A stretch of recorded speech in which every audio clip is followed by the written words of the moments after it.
Welcome back to Success is Weird and Messy, the podcast where I, Kathleen Gabriel, talk with business owners about what happens when you carve your own path and how they turned obstacles into opportunities. Today, as always, I'm so excited to introduce you to Dr. Monique Mendoza, the founder of Psychology and Solutions. She combines psychology expertise with real-world experience to help organizations prevent workplace violence. Monique, welcome to the show. Hi, Kathleen. Glad to be here. Excellent. Well, I would love to hear about your work, what you do, and what sets you apart from anyone else who works in the workplace violence sphere. Yes, thank you so much. Yeah, I started as a psychologist within higher education setting. I really focused when I was as a psychologist on the scariest parts of working one-on-one with people, which is those where there were thoughts of harm to self or thoughts of harm to others. And what I also saw in a setting that also required some support from others around them was that those that did not have my background, those that were engaging with people with mental health concerns, really had not a lot of tools to equip them to support them. And so Yeah. I jumped onto the other side of things and started to support larger groups in the organization and administration to understanding a little bit more about what people can do to support those in navigating mental health concerns and doing that successfully. And I quickly turned to other places where that could be helpful, which is within higher education settings, hospital and clinical settings, and then into larger corporations and organizations. I've also um, based in the state of California, and I there are a couple of laws and regulations that have been put into the place over the last few years that have now required things like workplace violence prevention and different types of interventions to come into place for both clinical and any types of businesses across the state. And so that's really where I have started and have seen that place and opportunities to expand across the US.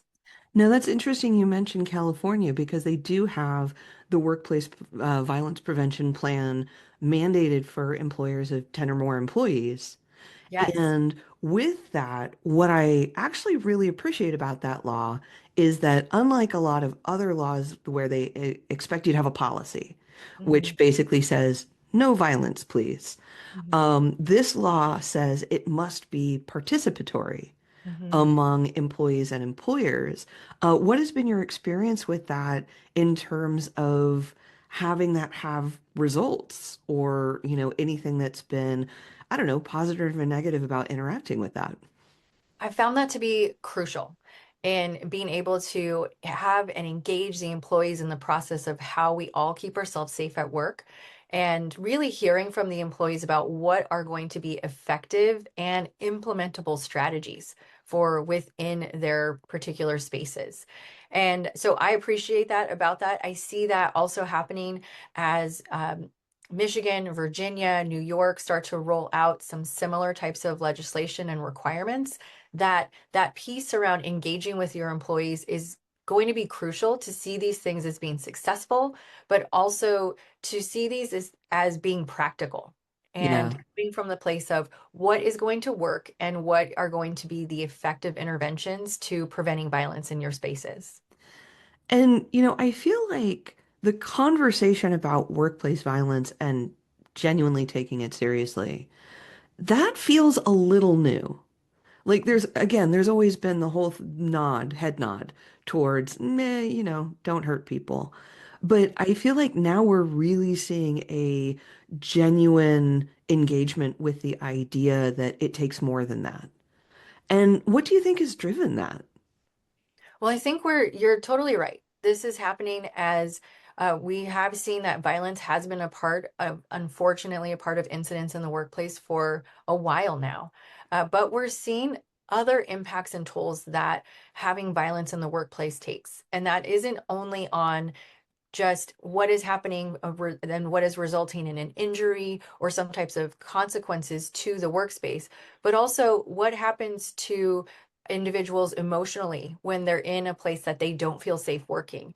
What happens to productivity when they're focused on paying attention to how they're going to be safe and not paying attention to what they need to be doing. And when we're focused on retaining employees because they want to be in places that are safe places to work, that they feel like they don't have to be thinking or concerned or worried about going to work and instead can focus on the work they need to do. So we're seeing that there's a lot of other places where workplace violence can impact not only the organization's productivity, but also the individuals that are impacted by that and what others can see and happen about how organizations respond to what's going on. Well, so it sounds like you're addressing not just physical violence, which is, I mean, honestly, that's the first thing I think of. When I think of workplace violence, I think of something physical. But Mhm. you're also addressing psychological violence, which is a little more amorphous, I would think. But can you talk about like what is your total definition of workplace violence and how do you address things that aren't necessarily as cut and dried, shall we say? And you're right. I think when we think about violence, we think about those physical attacks from one person to another.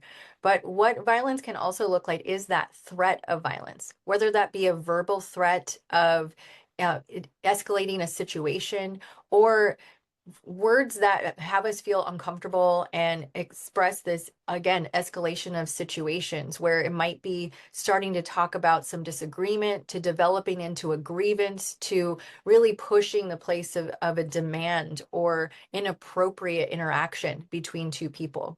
And then what we're also seeing is as we move into a lot of spaces developing either fully remote or hybrid work environments, that oftentimes the misconception is, oh, well, we don't have workplace violence in these areas because people aren't engaging in person. And what I don't see that as being the case at all. I definitely see that we have disagreements, discussions that turn into inappropriate conversations or escalating conversations that can have people feeling unsafe in their spaces, even if they're not engaging in person. Oh, absolutely. Yeah. So when you came in and talked about, you saw that there was a need for this in a broader spectrum than the one-on-one work that you had been doing. How did you make that change? Because that seems like a pretty different focus from working with individual people on their individual problems to working with businesses and organizations on their systems. Mm-hmm. I've always been that more of like that systems thinker. So when I'm working with any one person individually and I start to make the connections with, like, I've heard about this in this situation and I've heard about this with another person, my mind quickly goes to what are the pieces of the puzzle that need to happen at a larger level to shore up and make sure that those things are in place. So my mind is always going to that larger systems level in the first place. And I think the other thing that I saw were the interventions and approaches around this were largely from the place of being reactive. We know something has happened, and now what do we do about it? And I really also saw this opportunity to come from a proactive place of saying, what if we created systems and processes that allowed us to respond at the lower level, which meant we're widening our options for intervention, we're widening our options for support, and we're taking a proactive approach to how we're addressing safety before it gets to a place where we have a lot of concerns or we have a lot more attention that needs to be taken to it. Incredible. Well, with all of this, we've definitely seen anti-violence strategies changing. And like you say, the laws that are coming in at the state level, that's a huge change in terms of how companies think about and must address workplace violence. How do you see in these kind of anti-violence strategies evolving over the next couple years? And how do you think business owners can stay ahead of all of those changes? Yes, I think one thing that I see is still this place of assuming that the physical violence is the first thing that we need to address, and it's going to be the major place of intervention. But I think that businesses that are going to be ahead of the game on that are the ones that are going to take a holistic approach to workplace violence prevention. And the holistic approach is that there's open communication lines about when something is of concern so that we can address those earlier on. and that there's also pathways and opportunities for having conversations about how do we de-escalate a situation. And I think the other piece that I think about is when we think about this holistic approach, what support resources are there for individuals that might feel impacted by the potential for workplace violence? Are there opportunities to have maybe like EAP services or counseling services available? Have managers and supervisors been trained to hear about concerns and be able to talk about them and follow up with their employees about these situations? So that's where I think when I'm thinking about working with businesses and organizations, I really want to get them into the place of looking at it from, again, that proactive space and that holistic support for their organization. So when is the best time to enact a plan like what you bring to the table? Like when is the best time to start thinking about, ooh, I should really have a robust anti-violence program in my workspace? Is it when I see that there's problems? Is it when I have a certain number of employees? Like what's the best time?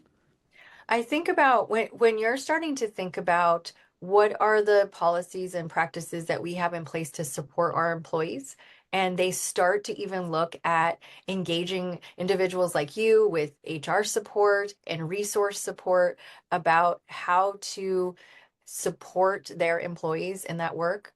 That's where workplace violence prevention comes in. It's very similar to when we're thinking about injury and illness prevention and what are the practices and policies that we have in place for that. And I think it goes hand in hand, and in many cases actually complements the work around injury and illness prevention plans. So sliding in that workplace violence prevention, you're going to see a lot of overlap, and you're going to see a lot of opportunity to also demonstrate to your employees that you're thinking ahead and you clearly don't want this to be a part of the situation, but in the unfortunate event that it does happen, there's already a plan in place to support them. And I have to imagine that there is fiscal impact, regardless if the employer cares about the moral impact, which I would hope they would. That's always the place I come from of like, Sure. let's treat people with, human respect as they are our employees.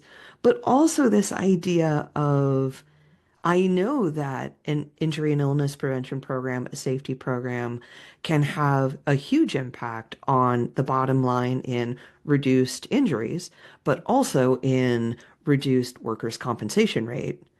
I can only imagine that an anti-violence program that is engaged and effective would be similar in that regard.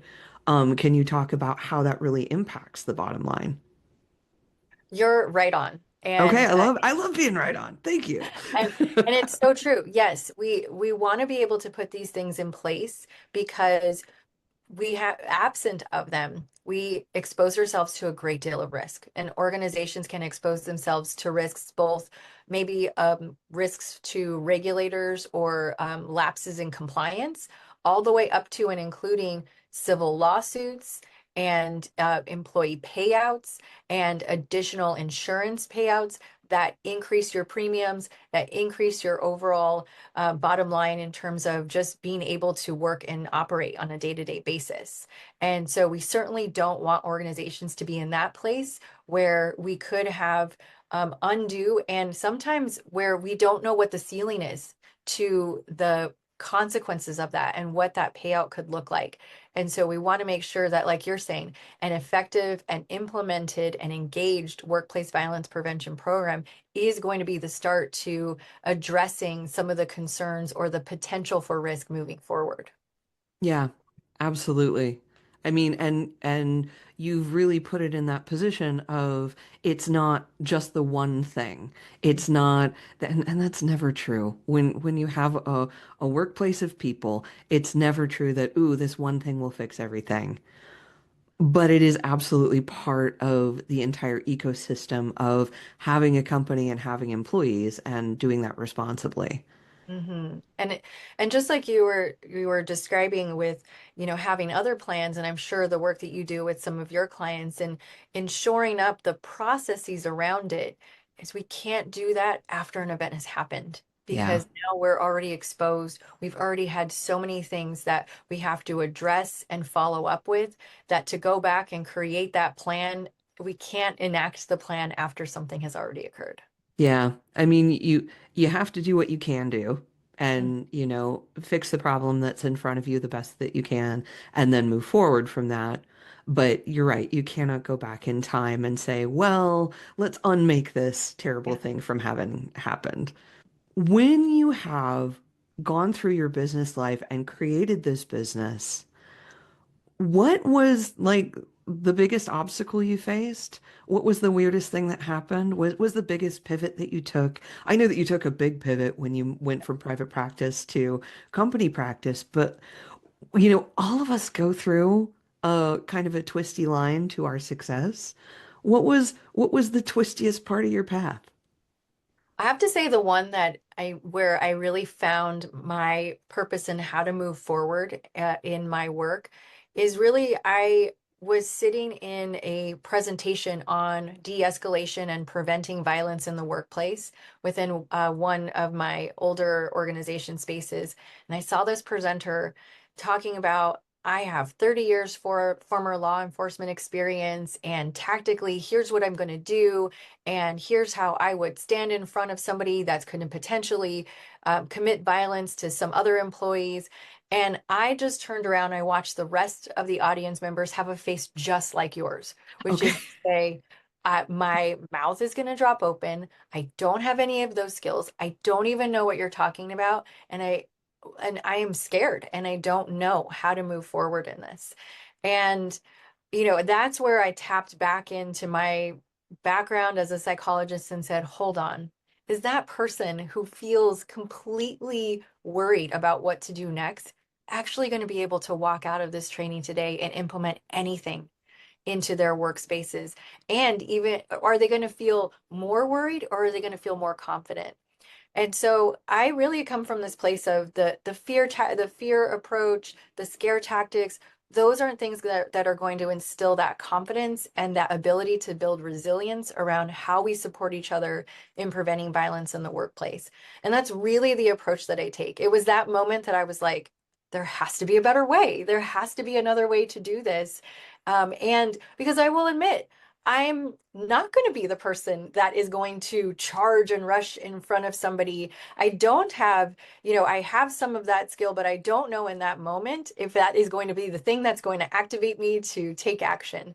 What I do know is that there's so many other places where we can stand up, we can talk, we can voice our concerns, our worries, our gut checks when we're saying something doesn't look right. And those are great opportunities for us to intervene before we have to get into an unfortunate place of like confronting somebody.